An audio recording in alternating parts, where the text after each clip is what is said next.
Bharatiya Janata party का कार्यकर्ता कोई सामाजिक संगठन नहीं चलाता है। कुछ राजनीतिक दल ऐसे भी होते हैं, चलाते सामाजिक संगठन है और करते हैं राजनीति। मैं नहीं बोलूंगी। मेरा कार्यकर्ता राजनीति करता है और राजनीति इसलिए करता है कि अंतिम पायदान पर गरीब, दलित, पिछड़े, वंचित, उपेक्षित की सेवा कर सके।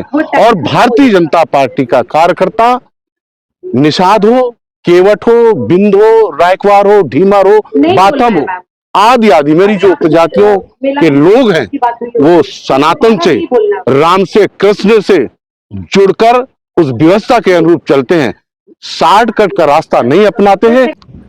कुछ समाज ऐसे हैं जो उनकी उपजातियां, उनके आपस में रोटी बेटी के संबंध है, लेकिन उन्हीं उपजातियों में कहीं उनको एससी का आरक्षण मिल रहा है, कहीं वो ओबीसी में है। तो इस तरीका का कंफ्यूजन है और समय रहते भारतीय जनता पार्टी इस कंफ्यूजन को दूर करेगी। बता दें कि क्या सरकार की क्या योजना है सिंगवेरपुर धाम को लेकर और यहाँ आसपास जो और भगवान श्री राम से जुड़े हुए तीर्थस्थल हैं उनको लेकर। और फिर आज मैं इस धरा को प्रणाम करता हूँ सर्टिफिकेट दिया, जहाँ त्रेता काल में खाली स्वच्छ भगवान राम टॉयलेट के माध्यम वनवास के लिए निकले थे, जो जल भी था तो यहाँ निर्मल था, निषाद राज केवट से इसीलिए मुलाकात हुई थी। मॉरिशस के प्रधानमंत्री जब आते निश्चित हैं रूप से ये सिंगवेरपुर धाम तो वो यहाँ पर आते हैं, हम सनातन धर्म के लोगों के लिए को देख कर कहते हैं एक बहुत ही धार्मिक पुरातन पूजनीय स्थल है। इतना प्रदूषित था और इस स्थल पर पाया तो मैं जब भगवान राम अयोध्या से चलकर आए डुबकी लगाई तो निश्चित रूप से उस वनवासी निषाद राजा ध्यान रखूंगा से मिले पीछे से बोल रहे हैं और निषाद राजा की लेकिन मैं अपनी बात को समाप्त खूबियां जानी और समझी और आंकड़े देके और उसको अपना मित्र, भाई, सखा की उपमा दे डाली। निश्चित रूप से वो निषाद बहुत भाग्यशाली था, केवट भाग्यशाली था। आज के दौर में मोदी जी ने उस त्रेता काल के कालखंड से लेकर जब इस अपनी सरकार के दौरान सुध ली है और भगवान राम और निषाद राज जी का पार्क और इस धाम में गले मिलती हुई प्रतिमा का अनावरण करने जा रहे हैं, तो सभी समाज के लिए, प्रदेश के लिए और विशेषतः निषाद, क्योंकि निषाद हूँ, केवट हूँ, बिंद हूँ, रायकवार हूँ, ढीमर हूँ, बाथम हूँ, कहार हूँ, केवट हूँ, इस नाते मैं गौरवान्वित हूँ, खुश हूँ, प्रफुल्लित हूँ आने की कि राम अपनी तरफ से जिस स्तर पर निषाद को इसने प्यार दिया था वही इसने प्यार अवश्य देखेगा मोदी जी ने दिया है।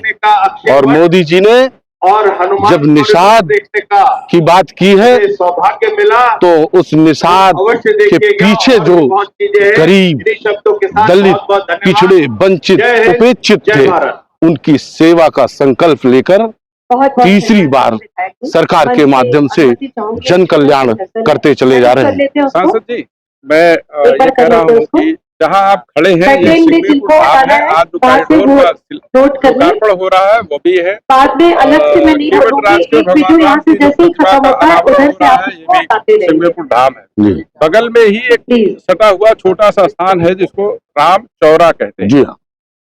और राम चौरा में ही भगवान राम से जुड़े हुए सभी स्थान है। लेकिन उस गांव में जाने के लिए एक पतली सकरी सी सड़क है। पर्यटन विभाग ने उस गांव को लेकर पूरे सिंगवेरपुर धाम में, पूरे प्रयागराज में कहीं एक बोर्ड तक नहीं लगाया है। जो स्थानीय लोग हैं वो तो जानते हैं, या जो उस गांव में गए वह तो जानते हैं, बाहर से कोई आए वो सिंगवेरपुर धाम में आता है, गंगा जी का स्नान करता है, ऋषि महाराज जी के मंदिर जाता है और चला जाता है। निश्चित तो राम चौरा भी लोग जाएं, राम चौरा से जो जुड़े हुए स्थान हैं और वहीं पर क्योंकि केवट राज जी का जहाँ से भगवान राम को गंगा जी पार कराया था वो स्थान भी वही है। तो उस स्थान को लेकर के कोई पर्यटन विभाग की योजना नहीं, जिला प्रशासन की कोई योजना नहीं। इस महाकुंभ मेले में भी वह महत्वपूर्ण स्थान पूरी तरह छोड़ दिया गया। तो उसको लेकर आप क्या निश्चित रूप से आपकी तरफ से लोकसभा में, राज्यसभा में उस सवाल उठाए जाएंगे? प्रदेश सरकार को कोई चिट्ठी पत्री लिखी जाएगी क्या? निश्चित रूप से उस राम चौरा की तरफ मेरा ध्यान आकर्षित कराया है। वो राम चौरा बहुत ऐतिहासिक है। अयोध्या से चलकर जब भगवान राम वहाँ अपने राजसी वेशभूषा का त्याग किया था और आगे संन्यास और वन के वस्त्र धारण किए थे, भगवे वस्त्र जो धारण किए थे, निश्चित रूप से वो स्थल बहुत परम है, पूजनीय है। उस स्थल के बारे में जो भी आपने मुझसे कहा है, मैं इसको व्यक्तिगत ध्यान सरकार का भी आकर्षित कराऊंगा और स्वयं जाकर अवलोकन करूंगा, देखूंगा कि यहाँ क्या क्या करना है। मैं व्यक्तिगत तौर पर ये जिम्मेदारी स्वयं आपके इस कहने के अनुरूप लगूंगा, सरकार से कहूंगा कि भारत सरकार के स्तर पर और यहाँ उत्तर प्रदेश के सरकार के स्तर पर, पर्यटन विभाग के स्तर पर क्या क्या वहाँ हो सकता है, उसके लिए मैं प्रयास आगे करूंगा। राजनीतिक सवाल में करना चाह रहा विभिन्न विभागों की परियोजनाएं केवल राज्य की इतनी आलमगत रचना सरकार ने, मोदी सरकार ने, उत्तर प्रदेश की योगी सरकार ने लगवाई। जी हाँ, और भारतीय जनता पार्टी ने इस समाज से जुड़े हुए तमाम लोगों को भी आगे बढ़ाने का काम किया। जी जी। इसके बावजूद जिन नेताओं को भाजपा ने समाज के आगे बढ़ाया, वह नेता अपने समाज में वह प्रभाव नहीं छोड़ पाते, जिसके कारण संजय निषाद जी से भाजपा को समझौता करना पड़ता है। तो संजय निषाद जी अपने उस समाज में ज्यादा आगे बढ़ करके काम कर ले जाते हैं या ज्यादा लोगों को जोड़ ले जाते हैं। बाबूलाल जी जैसे तो मैं रुक जाऊंगी, फिर वहाँ क्या पीछे रह जाते, कारण क्या है? आप लोग क्यों नहीं जुड़ पाते? भारतीय जनता पार्टी मेरे समाज के ऐसे सभी कार्यकर्ताओं का सम्मान करती है, अवसर देती है, मंत्री विधायक सांसद बनाती है। भारतीय जनता पार्टी का कार्यकर्ता कोई सामाजिक संगठन नहीं चलाता है। कुछ राजनीतिक दल ऐसे भी होते हैं, चलाते सामाजिक संगठन है और करते हैं राजनीति। मैं नहीं बोलूंगी। मेरा कार्यकर्ता राजनीति करता है और राजनीति इसलिए करता है कि अंतिम पायदान पर गरीब, दलित, पिछड़े, वंचित, उपेक्षित की सेवा कर सके। और भारतीय जनता पार्टी का कार्यकर्ता निषाद हो, केवट हो, बिंद हो, रायकवार हो, ढीमर हो, बाथम हो, आदि आदि मेरी जो प्रजातियों के लोग हैं, वो सनातन से, राम से, कृष्ण से जुड़कर उस व्यवस्था के अनुरूप चलते हैं। शॉर्टकट का रास्ता नहीं अपनाते हैं, निजी स्वार्थों की सिद्धि के लिए राजनीति नहीं करते हैं। राष्ट्र धर्म और उनका प्रथम उद्देश्य होता है, गाय और गंगा को आधार मानते हैं और राम की वो बताई हुई आदर्शवादी व्यवस्था पर चलकर काम करते हैं। कुछ हाँ लोग ऐसे होते हैं जो शॉर्टकट अपनाकर क्या क्या करते हैं, क्या क्या नहीं करते हैं, वो जाने, उनका काम जाने। लेकिन मेरी भारतीय जनता पार्टी में जो भी निषाद, केवट, कश्यप है, सब वैचारिक रूप से, सैद्धांतिक रूप से, राम से, कृष्ण से, उसके इतिहास से, क्योंकि सनातन की जड़ है ये मछुआरा समाज, सनातन की जड़ है, त्रेता काल से लेकर अभी तक धर्म के साथ अक्षर सा खड़ा है। इसको कोई विचलित, इसको कोई दिग्भ्रमित, इसको कोई दाएं बाएं नहीं कर सकता है। ये यहाँ की व्यवस्था से जुड़कर चलेगा और आगे चलता रहेगा। तो क्या अब बाबूलाल जी संजय निषाद जी से आगे बढ़कर भारतीय जनता पार्टी को निषाद समाज में आगे बढ़ा पाएंगे? मैं अपना किसी को कंप्यूटर नहीं मानता हूँ और मेरी पार्टी भी किसी को ऐसा कंप्यूटर मानकर खड़ा नहीं करती है। मेरे अपने सिद्धांत हैं, मेरे अपने वसूल हैं। मैं भारतीय जनता पार्टी का सिपाही हूँ।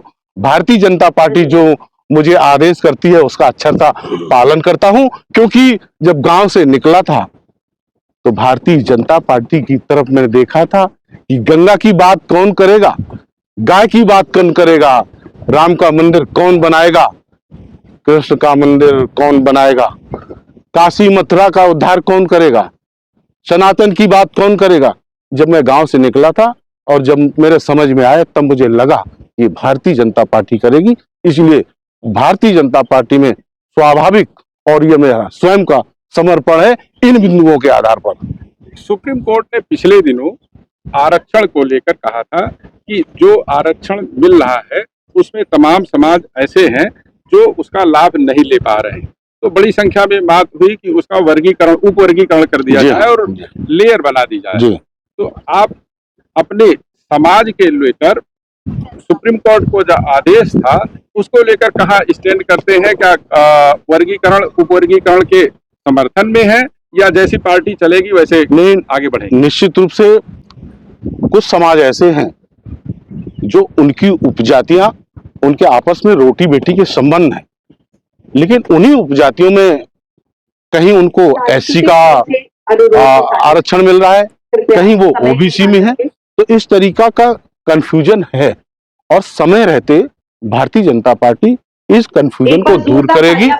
अगर वो हक और अधिकार और उसकी जो जरूरत है और जो उसकी सामाजिक एक गिरावट है और उसकी नैतिक गिरावट है, जो गरीबी है, भुखमरी है, लाचारी है, अगर वो देखेगा तो निश्चित रूप से एक श्रृंखलाबद्ध तरीके से पूरे को जोड़कर एक आरक्षण में उसको अवसर देने का काम पार्टी करेगी। भाजपा उप वर्गीकरण के पक्ष में है ऐसा आप कह रहे हैं? जी हाँ, तो जल्दी ही कुछ आगे निश्चित रूप से परिणाम देखने को मिलेगा। निश्चित रूप से भारतीय जनता पार्टी ये विचार करती है, अगर कहीं इस तरीके की कोई अव्यवस्था हुई है तो उसको ठीक करने का काम पार्टी लगातार कर रही है। लगातार संविधान